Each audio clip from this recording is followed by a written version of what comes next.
দুর্নীতি আগেও ছিল, স্বাধীনতা থেকে এখনো আছে, কিন্তু এখন যে মাত্রায় আছে এটা তো অসহনীয় মাত্রা। সামাজিক ব্যাধি না, রন্ধ্রে রন্ধ্রে ঢুকে গেছে। এই যে কোটা নিয়ে বলতেছেন, এই দুর্নীতি তো কোটার মধ্যেও আছে। যে তালিকা প্রকাশ করেছিলেন, ঢাকা বিশ্ববিদ্যালয়ে কিন্তু 7 মার্ডার কেস হয়েছিল।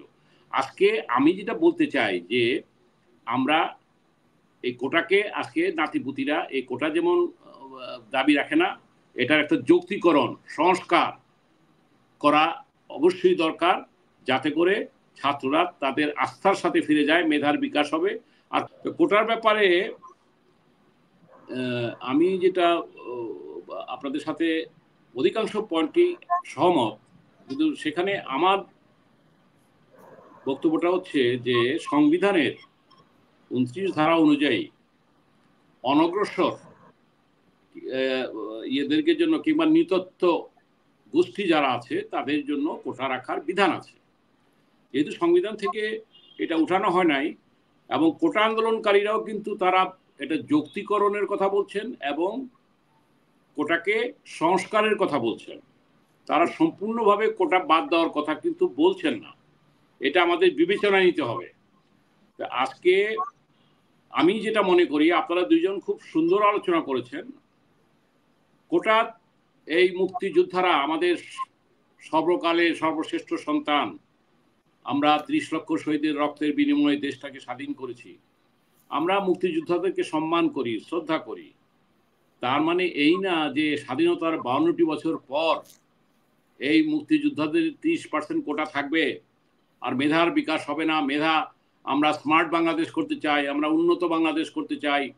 চতুর্থ শিল্প বিপ্লবের এই আর্টিফিশিয়াল ইন্টেলিজেন্সের যুগে আমরা যদি মেধাকে প্রাধান্য না দেই, আমরা প্রজ্ঞাকে, আমরা যদি দক্ষতাকে যদি প্রাধান্য না দেই, তাহলে ভবিষ্যৎ প্রজন্মের জন্য এটা আমাদের জন্য খুব অন্ধকার হবে। সুতরাং আমি মনে করি মুক্তিযোদ্ধা যারা করেছেন তারা তো নিশ্চয়ই ওই মুক্তিযোদ্ধার নাতিপুতারা যে সুবিধা পাবে এই কথা তাদের ছিল না। একটা বৈষম্যের বিরুদ্ধে আমরা সেদিন আমরা আন্দোলন করেছিলাম। তাজ হাসি ভাই, আমাদের আব্দুল্লাহ মজুমদার ভাই, আপনারা প্রজ্ঞাবান ব্যক্তি। আমরা সেদিন বঙ্গবন্ধু শেখ মুজিবুর রহমান উনি আন্দোলন করেছিলেন, তার সাথে সব দলমত ছিলাম। ওনার শাসনামল নিয়ে আলোচনা, সমালোচনা, পর্যালোচনা থাকতে পারে, কিন্তু উনি নিজেই বলেন যে আমি যা কিছু আনি চাটার দল চেটে খায়। বক্তব্য তো এখনো তো টিভিতে কানে ভাসে আমাদের। তো সুতরাং এই দুর্নীতি শুরু হয়েছে কিন্তু বঙ্গবন্ধুর আমল থেকেই। এই দুর্নীতি পরবর্তীতে জিয়া রহমান সাহেবের সময় কম বেশি ছিল, আমাদের এরশাদ সাহেবের সময় থিফ অফ বাগদাদ থেকে আরম্ভ করে বেশ কিছু, আমি যে দল করি সেখানে হচ্ছে দুর্নীতি আগেও ছিল, স্বাধীনতা থেকে এখনো আছে, কিন্তু এখন যে মাত্রায় আছে এটা তো অসহনীয় মাত্রা। সামাজিক ব্যাধি না, রন্ধ্রে রন্ধ্রে ঢুকে গেছে। এই যে কোটা নিয়ে বলতেছেন, এই দুর্নীতি তো কোটার মধ্যেও আছে। আজকে পিএসসির চেয়ারম্যান যে কথাটা হাসমি ভাই যথার্থ বলেছেন, পিএসসি কোটাতে যারা প্রশ্নপত্র ফাঁস করে যাদেরকে আজকে বলা হচ্ছে, তাদের তো শুধু একজন ড্রাইভার তো একজন অপরাধী হতে পারে না। অবশ্যই সে যদি হয়তো মুখ্য ভূমিকায় থাকতে পারে, কিন্তু এর সাথে নেক্সাসে কারা ছিল, চক্রে কারা ছিল, তার পেছনে কারা ছিল, নিশ্চয়ই এটা, যদিও পরিচালক অনেকের নাম এসেছে। আজকে দেখেন পেন্ডুলামের বক্স ওপেন হয়ে গেছে। সেনাবাহিনীর প্রধান জেনারেল আজিজের তার ভাইদেরকে যে আইডি অনৈতিকভাবে স্খলন ঘটিয়ে যেভাবে করা হয়েছে, যেটা গ্রহণযোগ্য না। বেনজি সাহেবের কথা আমরা শুনেছি, এনবিআর এর কর্মকর্তাদের কথা শুনেছি, সামনে আরো যা যা বেরুচ্ছে। সরকারকে আমরা দেখতে পারি আর না পারি, সরকার বাধ্য হয়ে হোক আর যেভাবে হোক, আজকে কিন্তু তাদেরকে কিন্তু মানে কোনো মিডিয়াকে কন্ট্রোল করা যাচ্ছে না। এগুলি কিন্তু ওপেন হচ্ছে, এবং অন্তত দুদক ভবিষ্যতে কি হবে জানি না, নোটিশ করতেছে, তার বাড়িঘর ক্রোক করতেছে, কিংবা সেটাকে তাদের কবজায় নিতেছে। এই কাজগুলি কিন্তু দৃশ্যমান হচ্ছে। অবশ্যই আমি এর আগে একটি বলেছিলাম, এই সরকারকে দৃশ্যমান কিছু দেখাতে হবে। 111 যেটা হয়েছিল, হয়তো সেটা ফেল করেছে, অন্য কি কারণে ফেল করছে এটা আলোচনা করতে গেলে তো আবার বেশ সময় লাগবে, এটা ভালো করে আউয়াল মজুমদার ভাই, তাজা ভাই ভালো করে জানেন। কিন্তু তাদের সময় দৃশ্যমান অ্যাকশন কিন্তু আমরা দেখেছি। সেই দৃশ্যমান অ্যাকশনটা কি? কোটি টাকা দামের গাড়ি রাস্তায় পড়েছিল, লক্ষ কোটি টাকা বস্তায় বস্তায় রাস্তায় ফেলে দেওয়া হয়েছিল। আজকে বাংলাদেশে যে দুর্নীতির যে পর্বত প্রমাণ যে দুর্নীতি হয়েছে বিগত বিশেষ করে 15 বছরে, আজকে সরকারকে দৃশ্যমান কিছু দেখাতে হবে। সেই দৃশ্যমান দেখাতে গিয়ে কিছু লোকের যে আওতায় আনা হচ্ছে, এখানে মিডিয়ার ভূমিকা, বুদ্ধিজীবীদের ভূমিকা, এখানে আব্দুল আউয়াল মজুমদার একজন বিখ্যাত লেখক, তাজ হাসমি ভাই একজন আন্তর্জাতিকভাবে একজন ব্যক্তিত্ব, যিনি মিডিয়াতে তার মন্তব্য, তার বিশ্লেষণ বলেন। সেখানে আমি যেটা বলতে চাচ্ছি, আমার এক প্রশ্ন হচ্ছে, আমি একটু পজিটিভ হতে বলতে চাই। আমরা ভবিষ্যৎ প্রজন্মকে আমরা মেধাভিত্তিক করতে চাই, দুর্নীতিমুক্ত করতে চাই, না হলে কিন্তু আমাদের এই বাংলাদেশ আগাবে না। তো সুতরাং আমরা যে লক্ষ্য নিয়ে 14 পরিবারের বিরুদ্ধে আজকে আমরা সেদিন বৈষম্যের বিরুদ্ধে আমরা আন্দোলন করেছিলাম, শেখ মুজিব, মৌলানা আব্দুল হামিদ খান ভাসানী থেকে আরম্ভ করে আমরা যারা ন্যাব ভাসানী করতাম, সেখান থেকে আমার ব্যক্তিগত ব্যাকগ্রাউন্ডটা বলতেছি, সেখান থেকে আমি বিএনপির ছাত্রদল হয়ে পরে যদিও আপনাদের অনেকের ভাষায় সমালোচনা করতে পারেন, আমি এর সাথে সাথে মন্ত্রিসভায় ছিলাম, গণতন্ত্রের পক্ষে, গণতন্ত্রকে বিকশিত করার পক্ষে, উন্নয়নকে বিকশিত করার পক্ষে এবং জাতীয় রাজনীতিতে অবদান রাখার লক্ষ্যে আমি ছিলাম। তো সুতরাং আজকে এই যে অবস্থা, যে দুর্নীতি সব সময় ছিল, কিন্তু বঙ্গবন্ধুর সময় যে দুর্নীতি হয়েছে সেটা তো উনি নিজেই স্বীকার করেছেন। 7 মার্ডার কেস হয়েছে, শহীদ আলম প্রধান পল্টন ময়দানে অপরাধীদের তালিকা প্রকাশ করেছিলেন, ঢাকা বিশ্ববিদ্যালয়ে কিন্তু 7 মার্ডার কেস হয়েছিল। আজকে আমি যেটা বলতে চাই যে আমরা এই কোটাকে, আজকে নাতিপুতিরা এই কোটা যেমন দাবি রাখে না, এটার একটা যৌক্তিকরণ সংস্কার করা অবশ্যই দরকার। কোটা যেটা বললেন যে কোটা সবসময় ইন্ডিয়াতে এখন 10% কোটা আছে। আপনার আউয়াল ভাই যেটা বললেন যে 20% পাকিস্তানের ছিল, পূর্ব পাকিস্তান 40%, পশ্চিম পাকিস্তান 40%, এটাও তো একটা কোটার মতোই ছিল। তা আমাদের এখানে কথাটা হলো কি যে স্বাধীনতার পরপর 20% কোটা দিয়ে শুরু হয় এই বিভিন্ন সরকারের আমলে, জিয়াউর রহমান সাহেবের আমলে, এরশাদ সাহেবের আমলে, বেগম জিয়ার আমলে, বিশেষ করে এইটা দুর্নীতি যেমন মহিরুদ ধারণ করেছে, ঠিক তেমনি ভাবে কোটার এই ব্যবস্থাটা 1997 সনে, আমি যদি ভুল করে না থাকি আমাকে কারেক্ট করবেন মজুমদার ভাই, তাজাশ্রী ভাই, 97 সনে এই 30%-এর ইটা সেদিন করা হয়েছিল।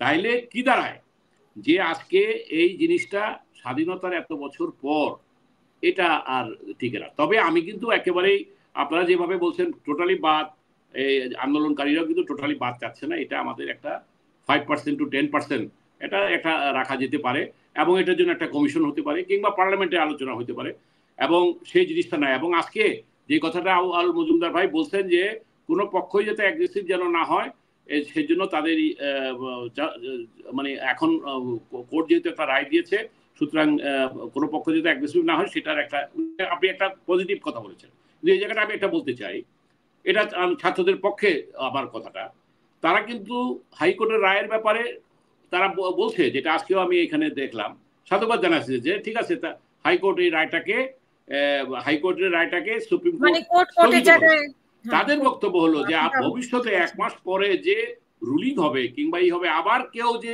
সংক্ষুব্ধ হয়ে যে তারা আবার এই কোটার দাবিতে করবে না, এরকম ঝামেলা তৈরি হবে না। আমরা চাই একটা সুনির্দিষ্ট নির্বাহী বিভাগ থেকে, একটা সুনির্দিষ্ট, কিংবা পার্লামেন্ট থেকে সুনির্দিষ্ট একটা বক্তব্য, যে কারণে তারা আগামীকালও বিকাল 3টা থেকে তারা অবরোধ রেখেছে। আমার মনে হয় এটা আগামী সপ্তাহ থেকে হবে। আমি আব্দুল আল মজুমদার ভাইয়ের সাথে একমত, জিনিসটা কিন্তু সংঘাতের দিকে যাচ্ছে।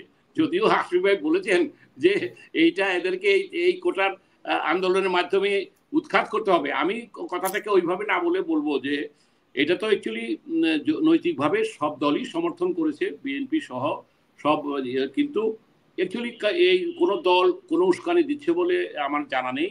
তবে এটা ঠিক, আন্দোলনকারী ছাত্র নেতৃবৃন্দও বলেছে যে আমরা কোনো দলের পক্ষে কিংবা কোনো দলের বিপক্ষে, এটা আমাদের আন্দোলন নয়, এটা আমাদের ন্যায্যতার অধিকার, ন্যায্যতার আন্দোলন, আমাদের অধিকারের আন্দোলন, আমাদের ভবিষ্যতের মেধার বিকাশের আদায়ের আন্দোলন, তারা এই কথাটি বলছেন। তা আমি যেটা বলতে চাচ্ছি যে আজকে তাদেরকে যদি নির্বাহী বিভাগ থেকে এতটুকু আশ্বস্ত করা হয়, ঠিক আছে 1 মাস পরে আপনি যেটা মজুমদার ভাই বললেন, আগামী 1 মাস কিংবা 1 বছরের মধ্যে কোনো নাই, কি বলে, পরীক্ষা নাই কিংবা কোনো হওয়ার জায়গাটা নাই, মানে কোটার জায়গাটা টেনশনে থাকার জায়গাটা নাই, আশঙ্কার জায়গাটা নাই। আমি এই জায়গাটা আপনার সাথে সাপ্লিমেন্ট করতে চাই এইভাবে, এই ছাত্ররা যেহেতু মাঠে নেমেছে, এইটা কিন্তু সিদ্ধান্ত একটা হওয়া উচিত নির্বাহী বিভাগ থেকে, একটা রূপরেখা যে হ্যাঁ ঠিক আছে, আমরা হাইকোর্ট যেহেতু স্টে করেছে, আমরা আগামীতে এটা যৌক্তিকরণ করার ক্ষেত্রে আমরা একটা কমিশন করলাম, কিংবা সংসদীয় কমিটি করলাম, কিংবা ইত্যাদি ইত্যাদি অনেকগুলি স্টেপ এটা করতে পারে। এইভাবে করলে হয়তো তখন কোনো অ্যাগ্রেসিভ অ্যাকশন ছাড়াই দুই পক্ষকে নিবৃত্ত করা যাবে বলে এই দরকার। এখানে বলে রাখা ভালো, আমার ধারণা, এটা হাসি ভাই আরো যেহেতু রাজনৈতিক বিশ্লেষণ করে থাকেন, যে এই আওয়ামী লীগ কিংবা বর্তমান সরকার কর্তৃত্ববাদী, যে তার আমি বিভিন্ন টকশোতে বলি যে এরশাদ সাহেবকে স্বৈরাচার বলেন, এখন কোন আচার? এরশাদ সাহেব তো সামরিক স্বৈরাচার ছিল, জিয়াকে তারা স্বৈরাচার বলে। তো জিয়ার কথা বাদ দিলাম, ঠিক আছে, খালেদা জিয়া না হয় গণতন্ত্র ছিল। তো আমি বলি এই গণতান্ত্রিক হলেই কিন্তু নির্বাচিত হলেই কিন্তু গণতান্ত্রিক হওয়া যায় না। সুতরাং আজকে যারা বলতেছেন, যে আমি বলি গণতান্ত্রিক স্বৈরাচার, যে সবটা আওয়ামী লীগের ক্ষেত্রে আমি এটা বলি, যে এরশাদ না হয় সামরিক স্বৈরাচার ছিল, কিংবা তাদের ভাষায় জিয়াউর রহমানও সামরিক থেকে, আমি বলি ইয়েস, সামরিক শাসনের সময় ডিজিএফআই, এনএসআই হেল্প করেছে জিয়াকে, এরশাদকে দল গঠনে।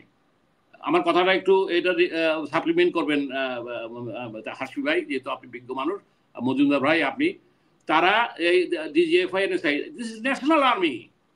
তারা আওয়ামী লীগের বঙ্গবন্ধু হত্যার পর একটা রাজনীতি, সব দল নিষিদ্ধ ছিল, সেখানে তাদের সহযোগিতায় যদি একটি পোলারাইজেশন হয়ে থাকে, অসুবিধা কোথায়? আমার প্রশ্ন। এরশাদ সাহেব তার বৈধতার প্রশ্ন থাকতে পারে, কিন্তু সে কিন্তু প্রাতিষ্ঠানিকভাবে আর্মিকে নিয়ে, আর্মিকে সেনাবাহিনীর অংশ দিতে হবে বলে সে বিএনপির আব্দুল সাত্তারের কাছ থেকে সে দায়িত্বভার গ্রহণ করে। আমরা যেহেতু আজকে ওই আলোচনায় যাচ্ছি না, ওইটা নিয়ে তর্ক বিতর্কের দরকার নেই। তো এরশাদ সাহেবও যদি আজকে উনি তার ডিজিএফআই, এনএসআই তৈরি করে যদি দল গঠন করে থাকেন, তাহলে একটা দল করে যে উনিও তো কিছু রিফর্ম করেছেন, কিছু ডেভেলপমেন্ট করেছেন, এটা আওয়ামী লীগের কেউ থাকলে এটা তাদের উদ্দেশ্যে কথা। আমি যেটা বলতে চাচ্ছি, আজকে এখন আওয়ামী লীগের পক্ষে কি ডিজিএফআই, এনএসআই কাজ করতেছে না?